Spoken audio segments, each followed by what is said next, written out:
Finally জাজমেন্টের হয়ে গেল breakup. 2 বছর ধরে জাজমেন্টের ব্রেকআপ হতেও হয়নি, কিন্তু গাইস ফাইনালি আজকে আমরা জাজমেন্টের ব্রেকআপ দেখতে পেলাম। সো গাইস আজকের মানডে নাইট রটি শেষ হয়ে গেছে। কি হলো আজকের মানডে নাইট রতে সমস্ত কিছুই থাকবে আজকের এই ভিডিওতে। আজকের মানডে নাইট র শুরুতেই অ্যাডাম পিয়ার্স রিংয়ে আসে। অ্যাডাম পিয়ার্স রিংয়ে এসে রিংয়ের মধ্যে আসতে বলে সেথ রলিন্সকে, আর তখনই আমরা দেখতে পাই একটি শকিং মোমেন্ট। 10 জন মার্কসম্যান একসাথে চলে আসে রিংয়ের আশেপাশে, আর তার মধ্যে একজন মার্কসম্যান আসে রিংয়ের মধ্যে। সেই মার্কসম্যান যখন মাস্ক খুলে তখন আমরা দেখতে পাই সেই মার্কসম্যানটি আর কেউ নয়, সেটা হলো সেথ রলিন্স, যার মাধ্যমে সেথ রলিন্স এবার এটা কনফার্ম করে দিয়েছে সে এইবার একা আসেনি, তার সাথে 10 জন মার্কসম্যান নিয়ে এসেছে সে। অ্যাডাম পিয়ার্স সেথ রলিন্সকে বলে, দেখো সত্যি কথা বলতে গেলে আমি ভীষণকে পছন্দ করি না, কিন্তু আমার এটা জব, এখানে কাউকে পছন্দ করা আমার কাজ নয়। যেহেতু আমি মানডে নাইট রর জেনারেল ম্যানেজার, তাই এই সব কিছু আমার সাথে মানায় না। তুমি যেটা করেছো গত সপ্তাহে সেটা কোনোভাবেই মানা যাবে না। তোমার কিছুদিন আগে একটা সার্জারি হয়েছে, তুমি অ্যাটাক করে ভেগে যাচ্ছ, এইটা তো ঠিকই আছে, কিন্তু যদি ফিশনরা তোমাকে ধরে ফেলে এবং কি তারা তোমাকে অ্যাটাক করে, তাহলে তোমার কি হবে? তুমি এখন পর্যন্ত মেডিকেলি ক্লিয়ার নও, তাই তোমাকে যদি ফিশন ডিস্ট্রয় করে তারপরে কখনোই সেথ রলিন্স আর রেসলিং করতে পারবে না। তখনই সেখানে ফিশনরা চলে আসে। ফিশনরা আসার পরেই লোগেন পল এবং অস্টিন থিওরি অনেক বড় বড় কথা বলতে শুরু করে। এক পর্যায়ে যখন ফিশনরা রিংয়ের মধ্যে আসে, তখনই সেথ রলিন্স আবারও সেই মাস্কটি পরে ফেলে, আর সে সেই 10 জন মার্কসম্যানের মধ্যে মিশে যায়। একটি পর্যায়ে আমরা দেখতে পাই সেই 10 জন মার্কসম্যান এবং সেথ রলিন্স সেখান থেকে চলে যায়। তখন সেখানে ফিশনদেরকে অ্যাটাক করতে চলে আসে এলে নাইট। এলে নাইট এসে ফার্স্টে তো ভালোই অ্যাটাক করছিল, কিন্তু একটু পরে সেখানে আমরা দেখতে পাই ফিশনরাই কন্ট্রোলে নিয়ে নেয় এলে নাইটকে। তখনই সেখানে উসোসরা চলে আসে এবং কি তারা সবাই মিলে সেখানে ফিশনকে ডিস্ট্রয় করে দেয়। তারপর একটি ওমেন গন্টলেট ম্যাচ শুরু হয়ে যায়, যে ম্যাচটা ছিল ওমেন আইসি চ্যাম্পিয়নশিপ টাইটেলের জন্য নাম্বার 1 কন্টেন্ডার ম্যাচ। যেখানে ম্যাচটি শুরু করে প্রথমে লাইরা ভলকিরিয়া এবং ইয়ো স্কাই, তারা শুরুর থেকে অনেক ভালো রেসলিং করে এই ম্যাচের মধ্যে, কিন্তু একটি মোমেন্টে লাইরা ভলকিরিয়াকে ইয়ো স্কাই এলিমিনেট করে দেয়। তারপর ম্যাচের মধ্যে চলে আসে রাকেলকেও প্রায় ইয়ো স্কাই হারিয়ে দিচ্ছিল। তখনই সেখানে লিভ মর্গান ইন্টারফেয়ার করতে চলে আসে, যা দেখে সেখানে আসে স্টেফেনি বেকর তারপরে মারতে মারতে লিভ মর্গানকে সেখান থেকে নিয়ে যায়। এইসব কিছু রাকেল রদ্রিগেজ দেখছিল। তখনই পিছন থেকে ইয়ো স্কাই আসে এবং সে রোল আপ পিন করে রাকেলকেও এই ম্যাচটা থেকে এলিমিনেট করে দেয়, যা দেখে রাকেল রদ্রিগেজ অনেক রেগে যায়। সে ম্যাচ শেষ হওয়ার পরেও ইয়ো স্কাইকে অ্যাটাক করে ডিস্ট্রয় করে দেয়। তারপর ম্যাচের মধ্যে আসে আইভি নায়ার, সে কোনো লেট না করে সে পিন করে ইয়ো স্কাইকে, আর এই ম্যাচটার মধ্যে থেকে সে ইয়ো স্কাইকে এলিমিনেট করে দেয়। তারপর ম্যাচের মধ্যে আসে বেইলিও সেখানে আইভি নায়ারকে এলিমিনেট করে। তারপর যখন ম্যাচের মধ্যে আসকা আসে, আসকাকেও বেলি এলিমিনেট করে দেয়। আর গাইস এরই মাধ্যমে কিন্তু বেলি হয়ে গেল নাম্বার 1 কন্টেন্ডার আইসি টাইটেলের জন্য। নেক্সট উইকের মানডে নাইট রতেই কিন্তু বেইলি ভার্সেস এজিলির মধ্যে আমরা আইসি টাইটেল ম্যাচ দেখতে পারবো। তারপর পেন্টা ভার্সেস ফেক আমেরিকানোর মধ্যেও একটা ইন্টারকন্টিনেন্টাল চ্যাম্পিয়নশিপ ম্যাচ শুরু হয়ে যায়। রেসলুঙ্গাস ম্যাচটি তো অনেক ভালো ছিল, কিন্তু লাস্টে সেখানে সে পেন্টাই উইন করে যায়। তারপর রিংয়ের মধ্যে আসে ডেন হাউজেন, সে রিংয়ে এসে বলে আমার নাম ডেন হাউজেন। আর গাইস এখানে সে স্পেশালি সেরকম কিছুই বলে না, সে জাস্ট সবার সামনে সে নিজেকে ইন্ট্রোডিউস করে। আমরা দেখতে পাই সে একটি টি শার্ট ম্যানকেও সেখানে নিয়ে এসেছিল। ডেন হাউজিং সেই টি শার্ট ম্যানের কাছ থেকে অনেকগুলো টি শার্ট নেয় এবং কি সেই টি শার্ট গুলো অডিয়েন্সের দিকে থ্রো করে। ডেন হাউজেন বলে, যদি তোমরা এরকম টি শার্ট পেতে চাও অবশ্যই তোমাদের ডাব্লিউডাব্লিউ শপে যেতে হবে এবং কি সেখান থেকে এটাকে বাই করতে হবে। তারপরে সেখানে লাইট অফ হয়ে যায়। একটু পরে যখন সেখানে লাইট আবারও অন হয়, আমরা দেখতে পাই ডেন হাউজেন একদমই ফানি ভাবে ভাগছিল সেখান থেকে। গাইস এখন পর্যন্ত কিন্তু ক্লিয়ার হয়নি যে ডেন হাউজেনের ক্যারেক্টার কিরকম ভাবে প্লে করাবে ডাব্লিউডাব্লিউই। একবার মনে হচ্ছে সে একটু মিস্টিরিয়াস, আবার একবার মনে হচ্ছে সে অনেক বেশি ফানি। কিন্তু গাইস সত্যি কথা বলতে গেলে ডেন হাউজেনের ক্যারেক্টার কিন্তু একদমই বোরিং নয়। ডাব্লিউডাব্লিউই যদি এইভাবে তার উপর ইনভেস্ট করে, আমার মনে হয় সামনে তার থেকে অনেক ভালো ভালো স্টোরি আমরা পেতে পারি। তারপর ডমিনিক মিস্টিরিও, লিভ মর্গান এবং কি রাকেল রিংয়ের মধ্যে আসে। ডমিনিক মিস্টিরিও রিংয়ে এসেই বলে আমি রিম্যাচ চাই পেন্টার এগেনস্টে, আর সে ফিন বেলারকে রিংয়ে আসতে বলে। তখনই সেখানে রিংয়ের মধ্যে চলে আসে ফিন বেলার এবং জেডি ম্যাকডোনা।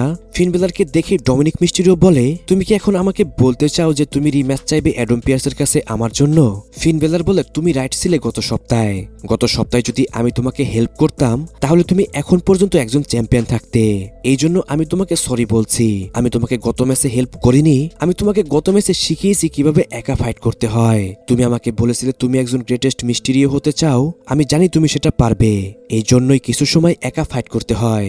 2 বছর আমি তোমাকে হেল্প করেছি, 2 বছর আমি তোমাকে অনেক কিছুই শিখিয়েছি, আর এই 2 বছরে আমি বুঝতে পেরেছি তোমার বাবা একদমই ঠিক ছিল, তুমি আসলেও একটা স্টুপিড। আর গাইস এখানে কিন্তু ফিন বেলার স্টুপিড ডেভিড বলেনি ফিন বেলার এখানে খুবই খারাপভাবে গালি দিয়েছিল ডমিনিক মিস্টিরিওকে, যা আমি চাচ্ছি না এখানে বলতে। যা শুনে ডমিনিক মিস্টিরিও অনেক বেশি রেগে যায়, সে ফিন বেলারকে একটা ধাক্কা দিয়ে দেয়, যা দেখে ফিন বেলার কোনো দেরি না করে সে অ্যাটাক করে ডমিনিক মিস্টিরিওকে। ফার্স্টে এই সমস্ত কিছু দেখে জেডি ম্যাকডোনা ফিন বেলারকে থামানোর ট্রাই করছিল, কিন্তু একটি মোমেন্টে জেডি ম্যাকডোনায় ফিন বেলারকে অ্যাটাক করে দেয়।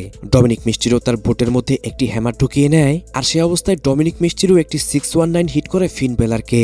ডমিনিক মিস্টিরিও ফিন বেলারকে 2টি স্প্ল্যাশ হিট করে আর চেয়ার দিয়ে অ্যাটাক করতে থাকে জেডি ম্যাকডোনা। গাইস, ফানি ব্যাপার হলো সেখানে লিভ মর্গান এবং রাকেলও কিন্তু অ্যাটাক করছিল ফিন বেলারকে। বিষয়টা একটু কষ্টের হলো, কিন্তু গাইস যারা যারা ফিন বেলারের ডিমের লুক দেখতে চান তাদের জন্য এটা কিন্তু সবথেকে একটা হ্যাপি মোমেন্ট ছিল। এখন ফিন বেলারকে ডিমের লুকে দেখা শুধু সময়ের ব্যাপার। গাইস, জাজমেন্টের ব্রেকআপ দেখে কে কে খুশি হয়েছেন অবশ্যই কিন্তু কমেন্টে জানাবেন। তারপর ওবাফেমি ভার্সেস রুসেফের মধ্যে একটা 1-on-1 ম্যাচ শুরু হয়ে যায়। ম্যাচের মধ্যে রুসেফ কিছু সময় অ্যাটাক করতে পারলেও ওবাফেমি খুব তাড়াতাড়ি ম্যাচটিকে কন্ট্রোলে নিয়ে নেয়। ওবাফেমি রুসেফকে ডিস্ট্রয় করে এবং কি সে এই ম্যাচটার মধ্যে উইন করে যায়। এখন প্রশ্ন হলো ওবাফেমি নেক্সট অপোনেন্ট কে হবে, আর ওবাফেমি কি ব্রক লেসনারের ওপেন চ্যালেঞ্জটি অ্যাকসেপ্ট করবে? এটাই গাইস আমরা নেক্সট উইকেই দেখতে পারবো, কারণ নেক্সট উইকের যে মানডে নাইট ট্রটি হবে সেখানে কিন্তু অলরেডি রোমান রেইনস এবং ব্রক লেসনারকে অ্যাডভার্টাইজ করেছে WWE। তাই গাইস নেক্সট উইকের মানডে নাইট ট্রটি অনেক ম্যাসিভ হতে চলেছে। তারপর WWE world heavyweight champion CM Punk রিংয়ে আসে। সিএম পাঙ্ক রিংয়ে এসেই বলে, আমি বুঝতে পারছি আমাকে নিয়ে আজকে অনেক বেশি গরম এই এরিনা এবং কি ব্যাকস্টেজে। গত সপ্তাহে আমি রোমান রেইনসকে অসম্মান করেছিলাম, কিন্তু রোমান রেইনসও আমাকে কখনোই সম্মান করেনি।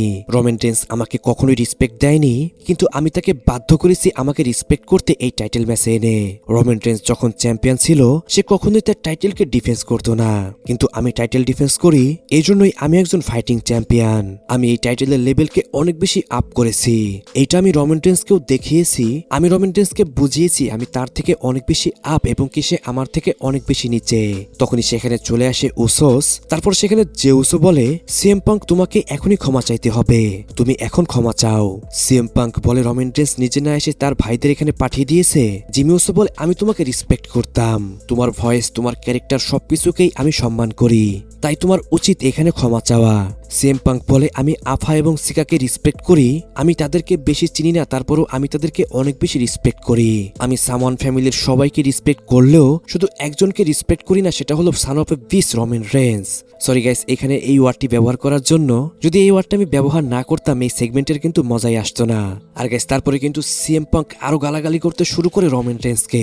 জেউসো এতে অনেক বেশি রেগে যায়। জেউসো বলে, তুমি এখনই আমাদের সামনে সরি বলো। গাইস আপনারা তো জানেনই সিএম পাঙ্ক কেমন মানুষ, সে কখনো সরি বলবেও না। আর গাইস সিএম পাঙ্ক কিন্তু আজকেও সরি বলেও নি। সে কথায় কথায় রোমান রেইনসের উপর শট নিতে শুরু করে। তখনই একটি মোমেন্টে জেউসো সিএম পাঙ্ককে একটি ধাক্কা দিয়ে ফেলে দেয়। তাদের মধ্যে ফাইট এর থেকে বেশি তো আর হয় না, কিন্তু এই জিনিসটা থেকে এইটা একদমই ক্লিয়ার, সামনের সপ্তাহে যখন রোমান রেইনস মানডে নাইট রতে আসবে সিএম পাঙ্কের অবস্থা তো খারাপ করেই ছাড়বে রোমান রেইনস। আর এতে রোমান রেইনস এবং সিএম পাঙ্কের ম্যাচটাও কিন্তু অনেক বেশি হাইপ করতে পেরেছে WWE।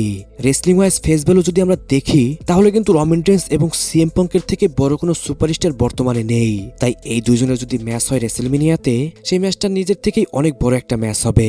গাইস এই ম্যাচটি সম্পর্কে আপনি কি মনে করেন অবশ্যই কিন্তু কমেন্টে জানাবেন। আর আজকের মানডে নাইট রটি আপনার কাছে কেমন লেগেছে সেটাও কিন্তু কমেন্টে জানাতে ভুলবেন না। আমি আন্তরিকভাবে দুঃখিত প্রতি সপ্তাহে ভিডিও লেট হওয়ার জন্য। খুব তাড়াতাড়ি আমি এটাকে ঠিক করে ফেলবো। সত্যি কথা বলতে আমি একটি প্রয়োজনে অনেক বেশি বিজি হয়ে গেছি, এই জন্য ভিডিও দিতে একটু লেট হচ্ছে প্রতি সপ্তাহে। গাইস এর জন্য আমি দুঃখিত এবং কি খুব তাড়াতাড়ি আমি এটাকে ঠিক করে ফেলবো। সো গাইস আজকের ভিডিও এই পর্যন্তই। রেসলিং সম্পর্কে সমস্ত নিউজ এবং কি আপডেট জানার জন্য চ্যানেলটিকে সাবস্ক্রাইব করবেন।